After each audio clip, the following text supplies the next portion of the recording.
When did your family realize you weren't just another irresponsible teen mom? I'm the happiest I've ever been, but my family still says I should have aborted instead of ruining my life. Not exaggerating.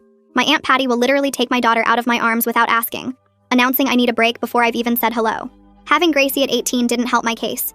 My relatives all whispered about me being another statistic. During the labor, they asked my fiancé when he's planning his escape. Even now, my grandmother keeps trying to feed Gracie because apparently I'm doing it all wrong. She'll snatch the spoon from my hand mid-feeding and announce how I'm the black sheep who can't even feed her baby right. Last weekend at my cousin Rachel's birthday party was when I hit my boiling point. The whole extended family was there. Aunts, uncles, cousins, second cousins, everyone with an opinion about my life choices. During lunch setup, my Uncle Dennis made his favorite joke about babies having babies, while staring directly at me. I literally saved lives for a living. Then my mom's friend Carol cornered me by the drinks table. "Such a shame," she said, loud enough for everyone to hear. "You had so much potential. Now you're stuck playing house instead of living your life." My husband was getting Gracie's diaper bag from the car when my uncles intercepted him. I watched from the window as Uncle Dennis placed his hand on his shoulder. "You don't have to stay. No one would judge you for leaving. You're too young to be tied down." They actually offered to help him find an apartment. When he came back in, they seated the three of us at a separate table, making a clear statement. I actually felt happier that way, until Aunt Patty swooped in and grabbed Gracie off her high chair without asking. "You looked overwhelmed, sweetheart," she told me. "Babies are hard, aren't they? Do you regret it now that you know what it's like?" She carried Gracie away before I could respond, parading my crying girl around like she'd rescued her. The moment everything came crashing down happened after the cake. My 3-year-old cousin Zachy was running around with his slice when he suddenly stopped mid-laugh. He went still, and his eyes rolled back. His little body went rigid and he collapsed. His limbs began jerking violently. His mother, my Aunt Patty, screamed, "Oh my God! Call 911! Zachy's dying!" Her husband, Uncle Dennis, rushed over with a spoon and knelt down beside his seizing child. "We need to put this in his mouth so he doesn't swallow his tongue." He tried prying Zachy's jaw open while Aunt Patty was sobbing hysterically. My other family members were either frozen or fumbling with their phones, trying to call 911 but talking over each other so loudly the operators couldn't make anything out. That's when I jumped up and pushed through the crowd. "Don't touch him! Move the chairs away. He's having a febrile seizure." I dropped to my knees. Uncle Dennis tried physically wrestling with me, screaming, "I'm going to kill Zachy." I had to grab his shoulders and shake him to tell him to stop crying and calm down. I gently turned Zachy on his side immediately, checking my phone. Starting timer now. My training was kicking in, and my husband was right beside me pulling off Zachy's sweater. "He's burning up." The fever triggered it. He motioned everyone back while I positioned Zachy's head. "Do something!" Zachy's dad shouted. "Why aren't you doing anything?" The whole family was losing their minds. The same people who told me I was young, irresponsible, and dumb were now throwing up while I was saving Zachy's life. I kept monitoring Zachy's breathing. "He's been seizing for 3 minutes," I said. "Febrile seizures usually stop within 5. We're okay right now." I turned to my husband. "Tell Patty she needs to help her child." My husband turned to Patty. "You need to talk to him like this. Low and steady." He demonstrated in a calm, rhythmic voice. "Hey, buddy. You're okay. Mom is right here. You're safe." He guided her to copy his tone while I kept Zachy positioned safely. The seizure stopped at 4 minutes and 15 seconds. Zachy was crying, confused, and scared. Brian immediately scooped him up, holding him chest to chest, humming low vibrations that calmed Zachy within seconds. "Skin-to-skin contact helps regulate their nervous system faster," he explained. Chapter 3 of my book covers post-seizure comfort techniques. "Book?" my grandmother gasped, paying more attention to the fact she was proven wrong than the fact her grandchild was alive. "Basic parenting for teen parents," I quickly said, still tending to Zachy. Patty scrambled to Google the name. 750 reviews. She turned to us like we had 5 heads. 750 reviews on a book about parenting.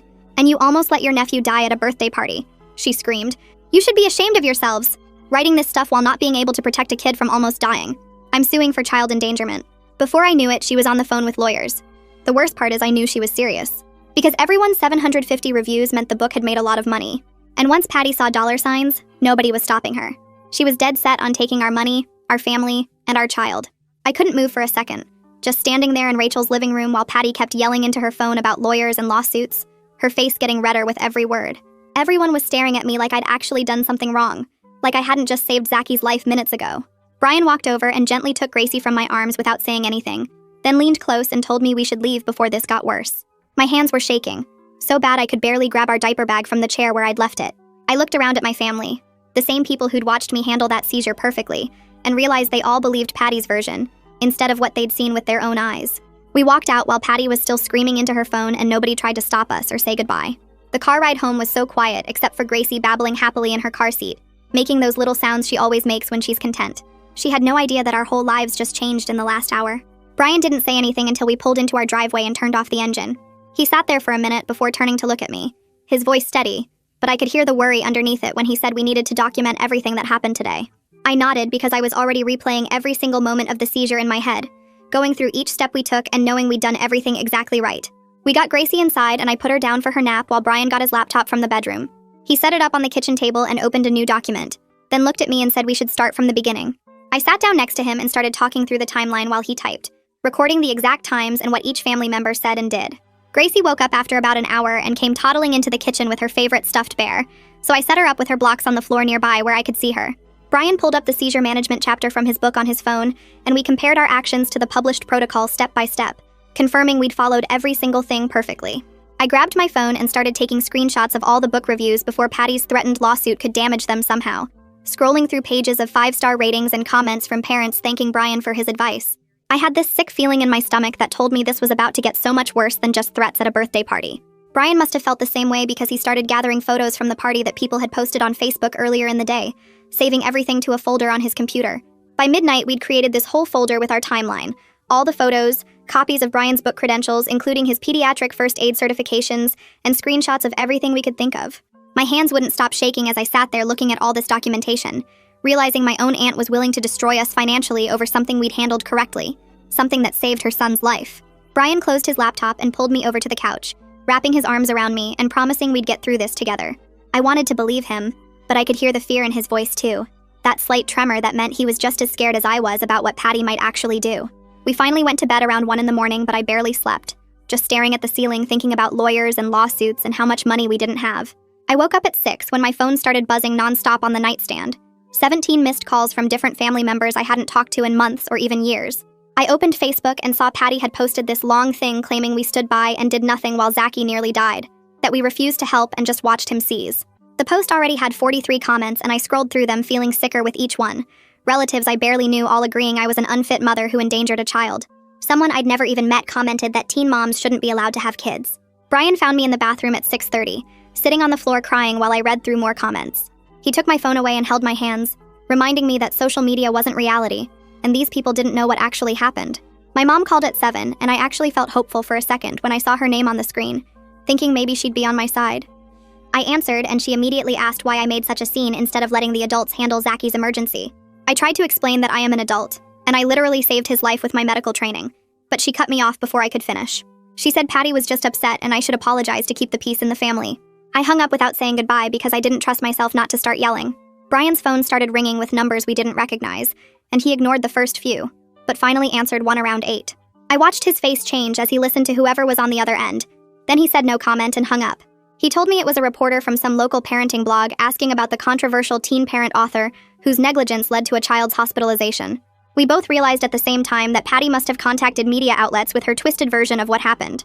Brian immediately called his book publisher to warn them about potential negative press coming their way. I forced myself to get ready for work because I had a shift scheduled and my patients needed me, plus I thought maybe the normalcy would help. I dropped Gracie off at daycare and drove to the hospital, trying to focus on my job instead of everything falling apart. My supervisor pulled me aside after morning rounds and asked if everything was okay at home, her voice gentle but concerned. She said someone had called the hospital claiming I was under investigation for child endangerment. I explained the whole situation as calmly as I could while internally panicking that Patty's lies were reaching my workplace now too. During my lunch break, I made the mistake of looking at Facebook again and felt physically sick reading more comments. Relatives were describing me as always irresponsible and too young to handle emergencies. People who'd barely spoken to me in years suddenly had strong opinions about my parenting. Carol had commented that she tried to warn everyone about my poor judgment, referencing those cruel things she'd said at the party about me ruining my life. Not a single family member had defended me or even acknowledged that Zachy was alive because of what I did. My phone buzzed with a text from Brian saying his book sales had dropped 30% since yesterday, and several parenting forums were discussing whether his credentials were even legitimate. His publisher was concerned about the optics and wanted to pause the whole marketing campaign until this blew over. I sat there in the break room staring at his text, realizing Patty's lawsuit threat was already costing us money, even though she hadn't actually filed anything yet. I finished my shift in a fog and drove home on autopilot, my mind replaying Brian's text about the sales drop over and over. When I pulled into our driveway, I noticed a white envelope wedged between our front door and the frame. The return address showed a law firm I'd never heard of, and my hand started shaking before I even opened it. Inside was a formal letter on heavy paper with raised letterhead. I had to read the first paragraph 3 times before the words made sense. Patty and Dennis were demanding $50,000 for emotional distress, medical expenses, and negligent supervision. The letter claimed we failed to act appropriately during Zaki's seizure and caused lasting trauma to their family. My vision got blurry as I kept reading. They wanted Brian to stop selling his book immediately and issue a public apology admitting his parenting advice was dangerous and nearly killed a child. I walked inside still holding the letter, feeling like I might throw up. Brian was in the kitchen making dinner with Gracie in her high chair, and he took one look at my face before putting down the spatula. I handed him the letter without saying anything and watched his expression change as he read it. We sat at the kitchen table for over an hour reading the letter again and again, trying to understand how saving a child's life had turned into this. The legal language made it sound like we'd stood by doing nothing while Zaki was in danger. One section actually claimed that Dennis's attempt to put a spoon in Zaki's mouth was the correct medical response, and we should have supported it instead of interfering. I started laughing because the whole thing was so ridiculous, but then the laugh turned into crying and I couldn't stop. Brian pulled his chair next to mine and held my hand while I sobbed. Gracie kept trying to give me her stuffed bear from across the table, sensing something was wrong. The letter listed specific damages including therapy costs for Zaki, lost wages for Patty who took time off work, and compensation for their ongoing emotional suffering. They'd attached a deadline of 7 days to respond, or they'd file the lawsuit in court. Brian got up and pulled our emergency folder from the drawer, the one with all our documentation from the party. We spread everything out on the table next to the legal letter, comparing what actually happened to what Patty's lawyer was claiming. I remembered my coworker Sarah mentioning a family law attorney who helped her sister with a custody issue, so I dug through my text to find the name. Kayla Norris. I called the number Sarah had sent me even though it was almost 7 at night, expecting to leave a voicemail. A woman answered on the third ring, and I explained the situation as calmly as I could manage. She listened without interrupting and then asked a few quick questions about the timeline and whether we had documentation. When I told her about our folder with timestamps and photos, she made an approving sound. She could meet with us tomorrow morning at 9 if we could make it work. Then she warned us that even completely ridiculous lawsuits cost money to defend, and we should prepare for legal fees. I felt Brian squeeze my hand as she said that. After we hung up, we sat there doing math in our heads about how much our savings could cover. Our emergency fund had about $8,000, but we'd been planning to use some of that for a new car since Brian's was making weird noises. Now all that money might have to go to lawyers instead. That night, I lay in bed staring at the ceiling while Brian slept fitfully next to me. Every time I closed my eyes, I saw Patty's face at the party, the way she'd looked at us with pure hatred while holding her phone. My own family had turned on me so fast it still didn't feel real. I kept thinking about all the times I'd excused their comments about my age or my choices, telling myself they meant well. But this wasn't concern. This was vindictive and cruel. My grandmother hadn't called once since the party to check if I was okay or to hear my side of the story. That hurt worse than Patty's lawsuit in some ways. At 3 in the morning, I gave up on sleep and went to Gracie's room. She was sleeping peacefully with her favorite blanket bunched under her chin. I stood there watching her breathe, feeling so protective it made my chest hurt. Brian and I had built this little family despite everyone saying we'd fail. We had a home and jobs and a happy, healthy daughter. And now my relatives wanted to take it all away because we'd saved a child's life. I stayed in Gracie's room until the sun started coming up, just watching her sleep and promising myself I'd fight for our family no matter what it cost. The law office was in a professional building downtown, and we arrived 15 minutes early because we were both too nervous to wait at home. Kayla met us in the lobby, a woman in her 40s with kind eyes and a firm handshake. She led us to a conference room and spread our folder contents across the table while asking questions. Her assessment was both comforting and scary. She said Patty's claims were legally weak because we'd followed proper medical protocol, but the case would still require a formal legal response that cost money. She looked at our timeline and called it excellent documentation. Then she explained that family lawsuits often got messy and emotional in ways that regular cases didn't. The retainer fee was $3,000 just to get started. She estimated the total cost could reach $10,000 to $15,000 if Patty actually filed in court, and we had to go through the whole process. I felt sick hearing those numbers. Brian's hand was shaking when he signed the retainer agreement. Kayla asked us to walk through exactly what happened during the seizure, and we took turns describing every detail. She nodded as we talked and made notes on a legal pad. When we finished, she confirmed we'd followed proper medical protocol exactly. Then she got really interested in Brian's book, asking about his credentials and training. She said his expertise would actually help our defense a lot. She wanted to know about our relationship with Patty before this incident. I admitted she'd always treated me like an incompetent child who couldn't handle being a mother. She'd grab Gracie without asking and make comments about me being too young, but she'd never threatened legal action before or claimed I was dangerous. Kayla wrote that down and said the pattern of behavior might be relevant. She asked if we'd had any contact with family members since the party, and I told her about the phone calls and Facebook comments. Kayla's voice got firm when we started talking about strategy. She said we absolutely could not respond to anything on social media while the legal threat was active. No posts, no comments, no trying to defend ourselves publicly. She'd send a formal response to Patty's lawyer stating we acted appropriately and rejecting all their demands. I asked if we should countersue for defamation since Patty had posted lies about us on Facebook. Kayla shook her head and explained that would escalate everything and cost even more money.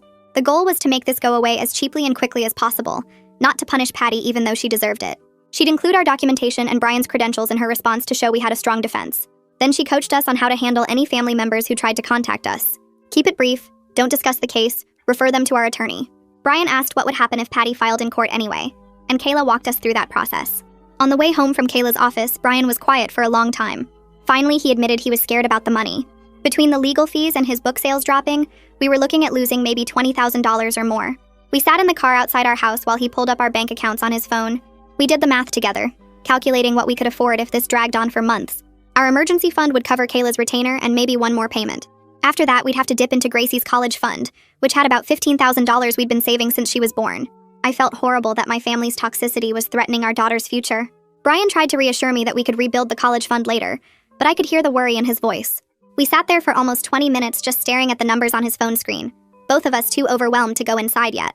My phone rang that afternoon while I was folding laundry, and I didn't recognize the number. A professional woman's voice introduced herself as Grace Ferguson from Child Protective Services.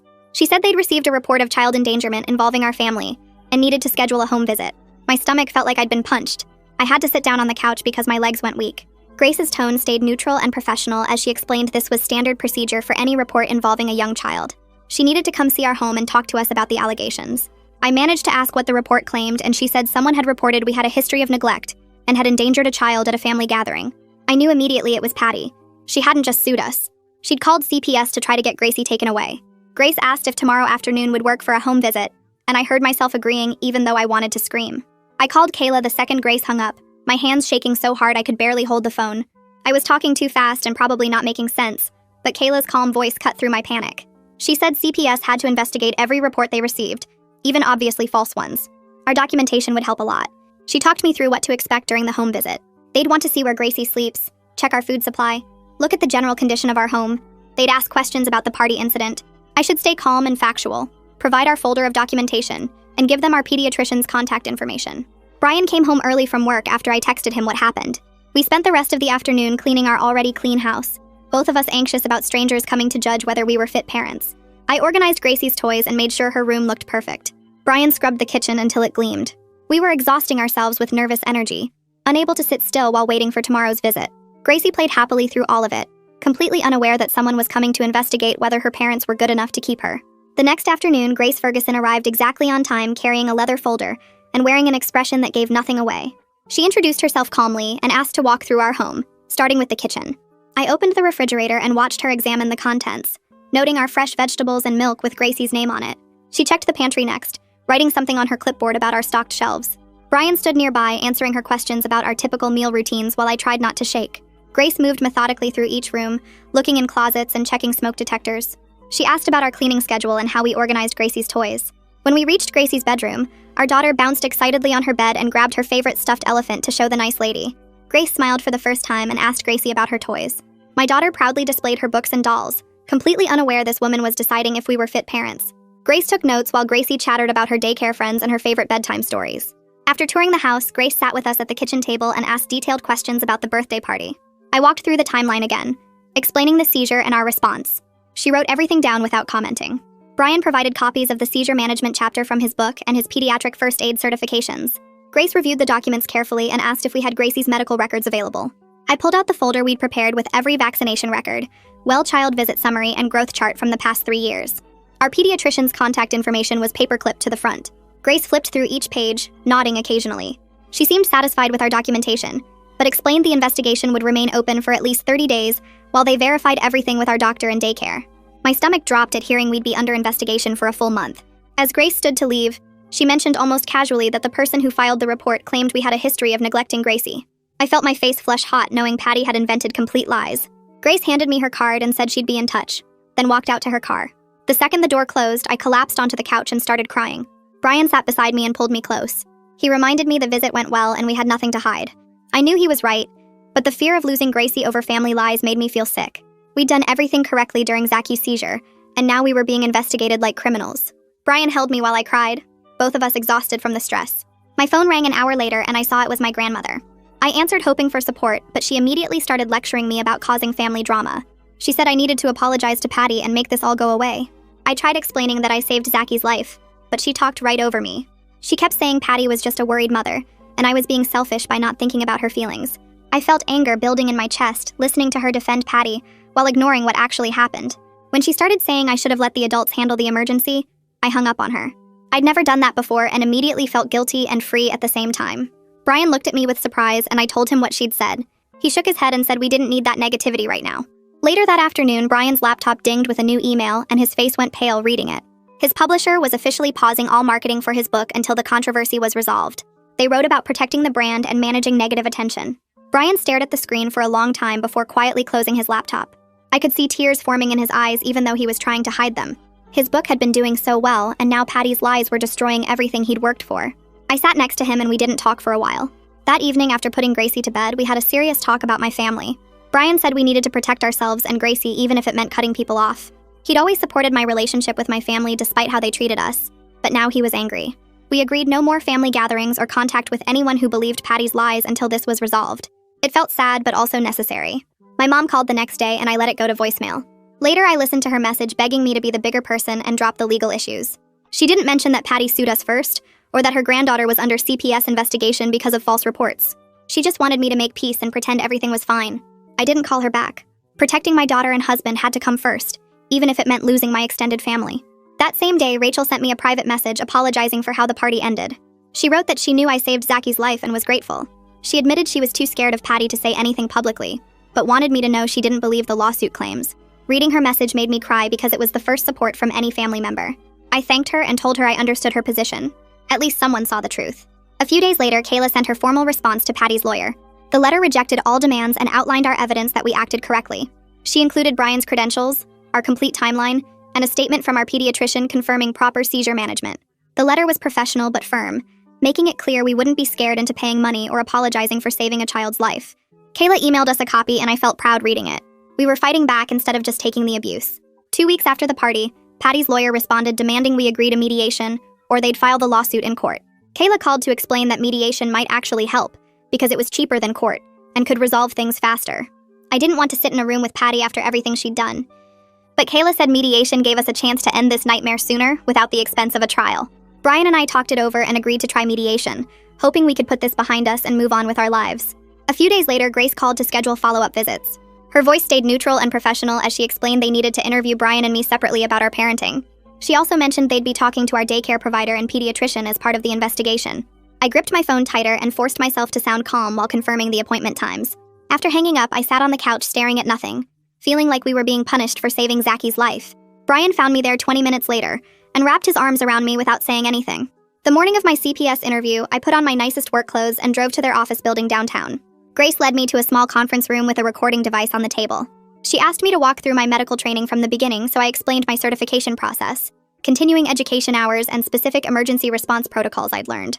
When I got to the birthday party incident, I provided way more detail than during the home visit, describing exactly how I positioned Zaki, why I chose each action, and what signs I monitored throughout the seizure. Grace wrote constantly in her notebook, occasionally asking clarifying questions about my family relationships.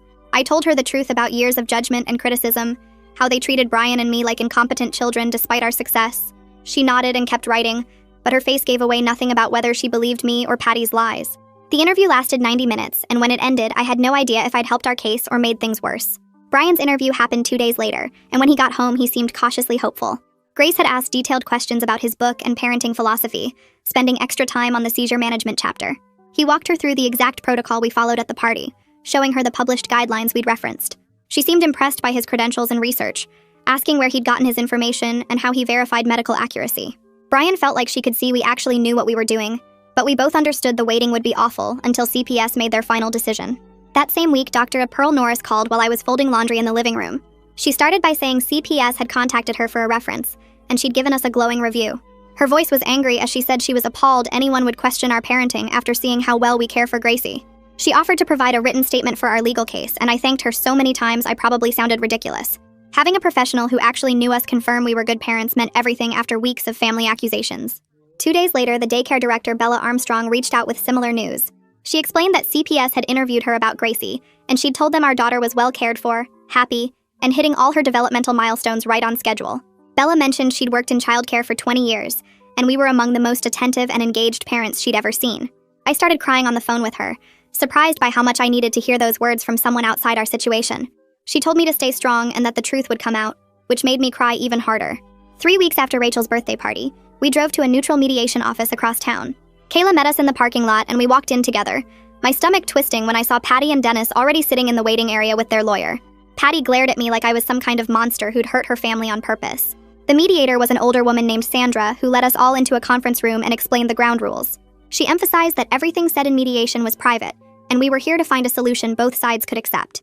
Patty's lawyer opened by claiming we'd caused Zachy severe trauma through our negligence, and their family deserved compensation for immense emotional distress. He talked about how scared they'd been watching their son have a seizure, and how our failure to act properly had made everything worse. Kayla stayed completely calm as she presented our evidence, laying out the timeline, Brian's credentials, and medical documentation proving we'd handled the seizure correctly. She walked through each action we took and matched it to proper protocol from multiple medical sources. The mediator asked Patty's lawyer to provide any medical evidence that we'd acted wrong, and he admitted they didn't have any. Sandra called for a private caucus and led Kayla, Brian, and me to a smaller room down the hall. Kayla closed the door and told us Patty's case was falling apart, but they might still file in court just to be spiteful. She recommended offering a mutual agreement where both sides dropped all claims and agreed to no future contact. I felt anger rise in my chest at the idea of any agreement that didn't include Patty admitting she'd lied about everything. Kayla explained gently that getting Patty to admit fault was completely unrealistic, and we needed to focus on ending this nightmare. When we went back to the main room, Sandra suggested a settlement where everyone agreed to stop all legal action and public statements about the incident. Patty immediately cut in, demanding we pay her $10,000, and Brian issue a public apology for his dangerous parenting advice. Her voice was sharp and greedy, showing she was still just after our money. Kayla firmly rejected any payment, and the mediation ended with no agreement reached. Sandra looked disappointed as she explained that meant Patty would likely file her lawsuit in court. We left the building feeling defeated and angry after wasting 4 hours and racking up more legal fees for nothing. Brian stayed quiet during the drive home, staring out the window at passing traffic. He finally admitted he was worried about the money, how the legal costs kept piling up, and how much worse this could get if we ended up in actual court. I squeezed his hand and promised we'd get through this together, but inside I was scared about how we'd afford everything, and what would happen if CPS didn't close their investigation soon. The next day, a thick envelope arrived by certified mail requiring my signature, and my hands shook as I signed for it, knowing exactly what was inside. I sat at our kitchen table and pulled out the legal documents, seeing Patty's name at the top of a formal lawsuit claiming $50,000 in damages for negligence, emotional distress, and child endangerment. The complaint was filled with legal language that made everything feel more real and scary than Patty's threats at the party. It described how we allegedly failed to act appropriately during Zachy's medical emergency and caused severe trauma to their family. I read through page after page of lies presented as facts, my stomach twisting as I saw how Patty's lawyer twisted the seizure incident into something we did wrong. Brian read over my shoulder, and I felt him tense up as we got to the part demanding we stop selling his book and issue a public apology. I immediately called Kayla, and she asked me to scan and email everything right away, so she could review it. She called back an hour later and tried to reassure us that the claims were still legally weak, but her tone was more serious now. We were officially in a lawsuit with all the costs and stress that came with it, no longer just dealing with threats, but actual court proceedings. Kayla explained we'd need to file a formal response within 30 days, and warned that Patty's lawyer would likely drag this out as long as possible. The retainer we'd paid was already half gone, and she estimated we'd need at least another $5,000 to get through the initial phases. I hung up feeling sick about the money and terrified about what would happen if a judge somehow believed Patty's version of events. 3 days later, Brian was checking his book's Amazon page like he did every morning when his face went completely white. He turned his laptop toward me, and I saw his rating had dropped from 8 stars to 4. One overnight with 17 new 1-star reviews. I read through them, and they were all posted within hours of each other. Clearly fake accounts leaving identical complaints about dangerous advice. One review claimed Brian's seizure protocol nearly killed their nephew. Another said his book encouraged teen parents to ignore medical professionals. By the end of the week, his rating was down to 3. 2 stars, and his sales had dropped by 60% according to his publisher dashboard. Brian sat at our kitchen table scrolling through the hateful reviews with tears running down his face, watching years of hard work get destroyed by Patty's coordinated attack. He'd worked so hard researching and writing that book to help other young parents, and now it was used as ammunition against us. I stood behind him, rubbing his shoulders as he clicked through review after review, all posted by brand new accounts with no other activity. His publisher emailed asking if he wanted to respond to the reviews, but Kayla had warned us not to engage with anything Patty might be behind. I watched my husband's dream of helping other families crumble while we couldn't even defend ourselves publicly.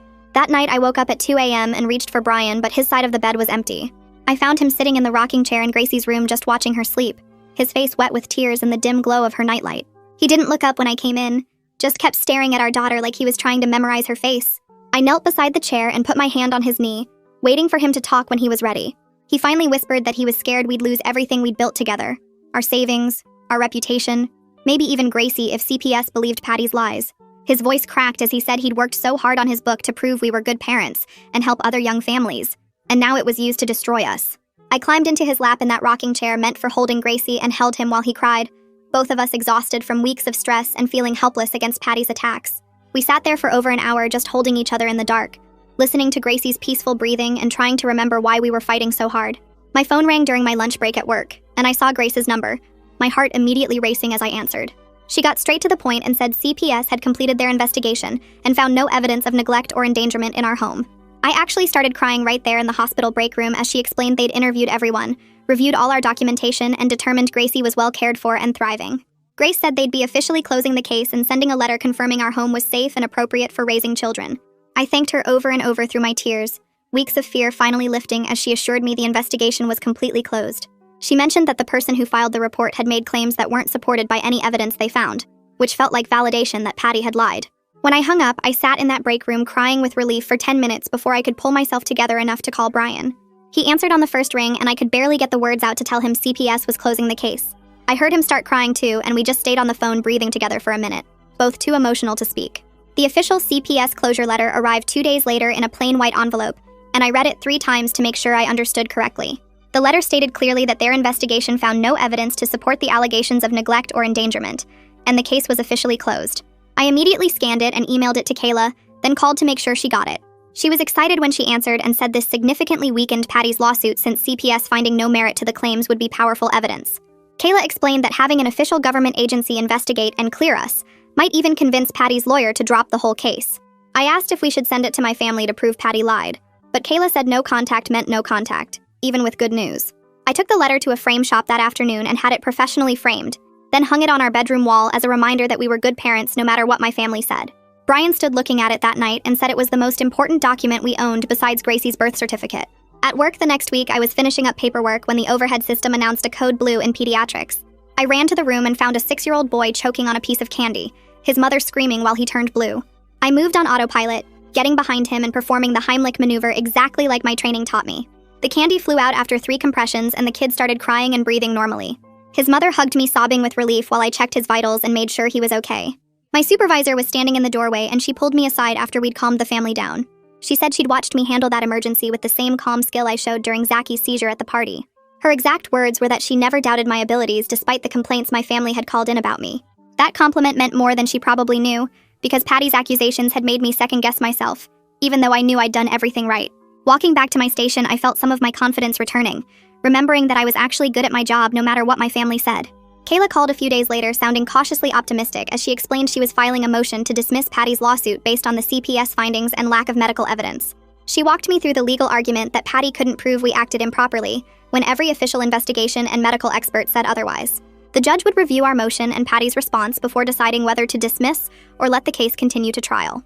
Kayla warned that even with our strong evidence, the process could still take months, because courts moved slowly. She also mentioned that our legal fees had now reached $8,000 between the retainer, mediation, and filing the motion. Brian and I sat down that night and looked at our bank account, doing math we didn't want to do. We'd already drained most of our savings, and now we had to pause contributions to Gracie's college fund, just to cover our legal costs. It made me furious that we were spending money meant for our daughter's future just to defend ourselves against Patty's lies. My phone buzzed with a message from Rachel a week later, and I almost didn't open it, not sure I could handle more family drama. But her message said Zaki had been to a pediatric neurologist for a follow-up after the seizure. She'd taken a photo of the doctor's report, and it clearly stated that Zaki had experienced a typical febrile seizure, and our response had been medically appropriate. The neurologist's notes specifically mentioned that turning him on his side and monitoring the seizure duration was the correct protocol. Rachel wrote that she wished she could testify on our behalf, but Patty had forbidden any family contact with us, and she was scared of the consequences. I immediately screenshot everything she sent and forwarded it to Kayla as more evidence. Even though Rachel couldn't support us publicly, having that doctor's report felt like proof that we'd done everything right. I sent her a quick thank you message and told her I understood her position, grateful that at least one family member saw the truth. That same week, my grandmother left a voicemail that I listened to on speaker with Brian. Her voice was sharp and accusing as she said I'd torn the family apart and needed to fix this mess before the holidays. She went on about how Patty was just a worried mother, and I was being selfish by dragging this out with lawyers and court filings. Not once did she mention that Patty had sued us first, or filed false CPS reports that could have gotten Gracie taken away. According to grandmother, I was the problem for not apologizing and keeping the peace like a good family member should. I saved the voicemail and sent it to Kayla as evidence of the ongoing family pressure, but I didn't call grandmother back. Brian squeezed my hand and said I didn't owe anyone an apology for protecting our family, and he was right, even though it hurt to be blamed for everything. Brian got an email a few days later from a parenting podcast called Real Talk for Young Parents, and the host wanted to interview him about handling false accusations. She'd read about our case on some parenting forum and thought our story would help other young parents facing family judgment.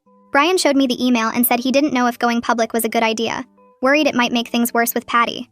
I called Kayla and asked her opinion, expecting her to say no, but she surprised me by saying a podcast interview might actually help rebuild Brian's reputation after the review bombing destroyed his book ratings. She explained that telling our side of the story to a supportive audience could counteract Patty's lies and show people what really happened. Brian and I talked about it for hours that night, weighing the risks of going public against the chance to finally tell the truth. We decided he'd do the interview because staying silent hadn't protected us, and maybe the truth reaching more people would help. Brian emailed the host back and scheduled the recording for the following week, both of us hoping this was the right choice. The podcast recording happened 3 days later at a small studio downtown. Brian sat across from the host wearing his nicest button-down shirt, the one I'd ironed that morning while he practiced his talking points. The host started by asking how we met, and Brian told the story of us being lab partners in high school biology, which made everything feel more real and less like a legal defense. When she asked about the birthday party incident, Brian pulled out his phone and walked through the timeline we documented. He explained febrile seizures using simple terms about how high fevers can trigger them in young kids and how they look scary, but usually aren't dangerous if you know what to do. The host asked what he'd recommend to parents who witness a seizure, and Brian listed the steps exactly like his book chapter outlined them. Turn the child on their side, start timing, remove tight clothing, don't put anything in their mouth, stay calm and speak soothingly.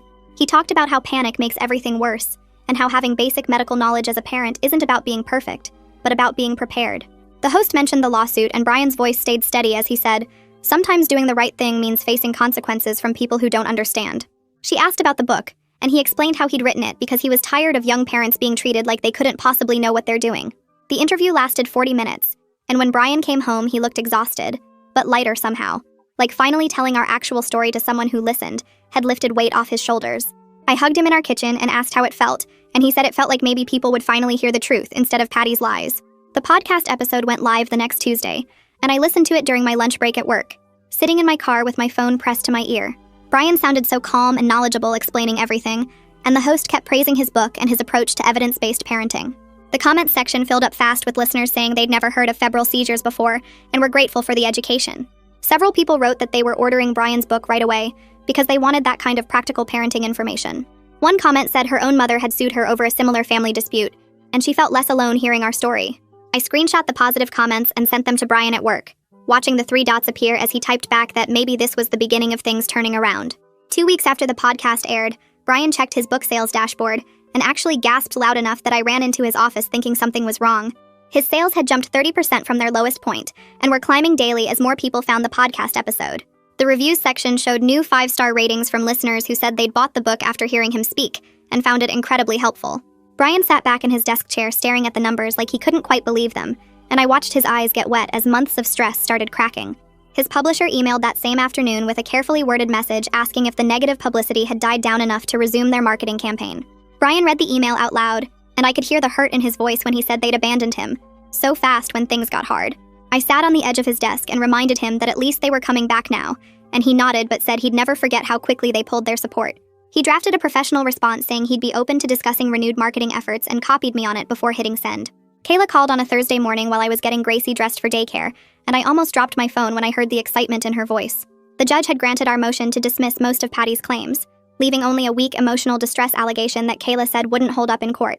She explained that Patty's lawyer had reached out suggesting they might be willing to settle for a mutual agreement to drop everything with no money changing hands. I actually screamed with relief, and Gracie looked up at me confused while I tried to explain to Kayla how much this meant. 2 months of legal hell were finally showing progress, and I felt like I could breathe properly for the first time since the birthday party. Kayla warned me not to celebrate too much yet because we still needed to get through another mediation session, but her tone said she was confident we'd finally found our way out. I called Brian at work immediately after hanging up with Kayla, and he went silent for a long moment before saying he'd been terrified this would drag on for years. We agreed to the mediation session that weekend, both of us desperate to end this nightmare even if it meant sitting across from Patty again. The second mediation happened at the same office as before, but the whole atmosphere felt different this time. Patty's lawyer looked tired and kept glancing at his notes like he knew his case had fallen apart. The mediator welcomed us back and laid out the proposed agreement where all legal claims would be dropped by both sides, and we'd agree to no future contact. Patty sat with her arms crossed, glaring at me while her lawyer explained that they were willing to accept mutual dismissal without any financial settlement. Kayla calmly presented our position that we'd never pay a single dollar for saving Zacky's life and doing everything correctly. The mediator worked through the details of the agreement, specifying that no party would admit fault, and all public statements about the incident would cease. Patty's lawyer kept trying to negotiate for some kind of apology from us, and Kayla shut it down every time, reminding everyone that the judge had already dismissed most of their claims. The mediation lasted 3 hours with multiple private caucuses where Kayla would pull Brian and me into a separate room to discuss strategy. During one of these breaks, Brian squeezed my hand and said he just wanted this over, so we could get back to our lives. Patty refused to apologize or admit she'd done anything wrong, sitting stone-faced while her lawyer read through the final agreement terms. She did agree to remove her false Facebook post and stop making any public statements about us or the incident. The mediator asked if we could all agree to these terms, and Kayla looked at me for confirmation before nodding, yes. It wasn't the vindication I'd dreamed about where Patty would have to publicly admit she'd lied and apologize for trying to destroy us. Kayla explained quietly that this was actually a good outcome because it ended the legal case without trial and got us out from under the constant stress. Brian and I signed the agreement at the conference table, our signatures shaky from exhaustion and relief. Patty signed without looking at us, and her lawyer gathered his papers quickly like he wanted to escape. Walking out of that office felt surreal, knowing the lawsuit was finally over, but also knowing Patty would never acknowledge what she'd done to us. That evening, Brian and I sat at our kitchen table with all our legal bills spread out in front of us, adding up the final total. $12,000 in attorney fees, court costs, and related expenses. Our savings account that we'd built up so carefully over 3 years was almost empty.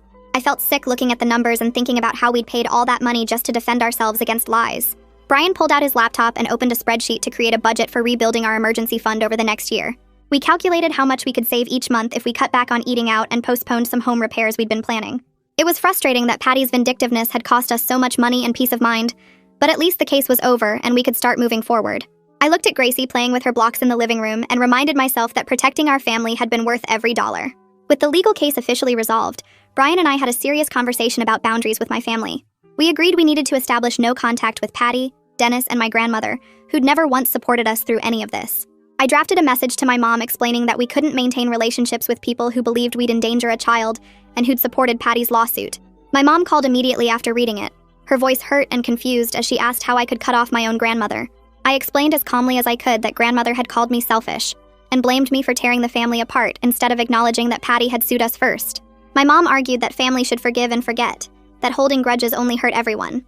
I told her I was done prioritizing other people's comfort over my family's safety and mental health.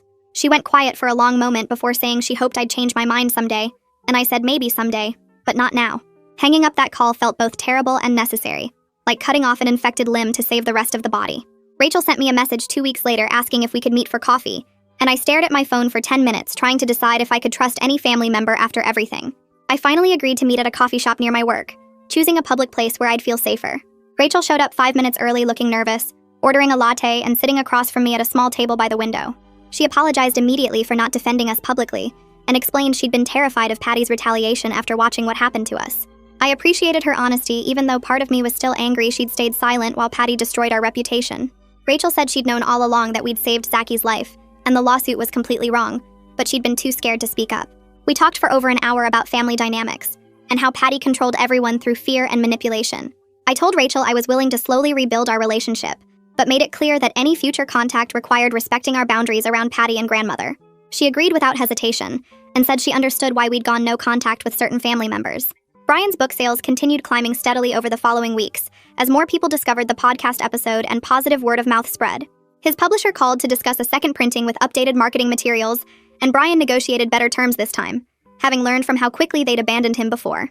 He started working on a second book about handling family criticism as a young parent, channeling all the pain from our experience into something that might help other people going through similar situations. I'd watch him typing at his desk late at night, pouring everything we'd survived into chapters about setting boundaries and protecting your nuclear family. He'd read sections out loud to me, and I'd cry sometimes hearing our story transformed into advice that could help someone else. Watching him turn this trauma into something purposeful made me incredibly proud of how we'd handled everything, how we'd refused to let Patty's vindictiveness break us. 3 months after the birthday party, Gracie had her regular checkup with Dr. Norris, and I carried her into the familiar exam room feeling almost normal again. Dr. Norris did her usual thorough examination, checking Gracie's growth, development, and overall health. She commented on how happy and healthy Gracie looked, meeting all her milestones and clearly thriving. When the exam finished, Dr. Norris asked how Brian and I were doing after everything we'd been through, and I was honest that we were still recovering financially and emotionally from the lawsuit. She sat down on her rolling stool and looked at me seriously, saying she wanted me to hear this clearly. We were excellent parents, and Gracie was thriving specifically because of the love and care we provided. All the judgment from my family, all the accusations and legal threats, none of that changed the fact that we were doing an amazing job raising our daughter. I cried in that exam room while Gracie played with the toy stethoscope, finally hearing validation from someone whose professional opinion actually mattered. The following Saturday afternoon, we took Gracie to the park, and I watched her climb on the playground equipment without the constant worry that had lived in my chest for months. She laughed as she went down the slide, and I actually felt relaxed instead of scanning for threats or waiting for the next crisis. Brian wrapped his arm around me while we sat on the bench and told me he was proud of how we protected our family through everything. I leaned into him and felt grateful for our little unit, even if it meant being disconnected from most of my extended family. Gracie ran over, demanding we push her on the swings, and we took turns sending her higher while she squealed with joy. The simplicity of the moment felt almost foreign after months of legal stress and family drama. On Monday at work, my coworker Jennifer pulled me aside during our break and mentioned that her sister went through something similar with vindictive in-laws who tried using the legal system against her. She offered to connect us for support if I wanted to talk to someone who understood what we'd been through. I realized we weren't alone in dealing with toxic family dynamics, and there was actually a whole community of people who'd had to choose their nuclear family over extended relatives. Jennifer said her sister came out stronger and happier after setting firm boundaries, which helped knowing others had survived this and rebuilt their lives. She gave me her sister's contact information, and I thanked her, feeling less isolated than I had in months. That night, after putting Gracie to bed, Brian and I sat on our couch reviewing everything we'd been through over the past few months. We acknowledged how much stronger we were now after handling a medical emergency, a frivolous lawsuit, a CPS investigation, and complete family betrayal while still being great parents to Gracie. Our life looked different from I'd imagined back when I was pregnant at 18 with my whole family predicting I'd fail. We had limited contact with most of my relatives now, and our savings account was seriously depleted from legal fees. But sitting there with Brian's arm around me and our daughter sleeping peacefully in her room, I felt genuinely happy and secure in the family we'd built together. That was everything that mattered. Well, that's the groundbreaking ending nobody saw coming. If you're still here, congratulations, you've survived my nonsense. Go ahead and subscribe, because clearly, you've got the stamina for chaos. I'll see you in the next questionable decision.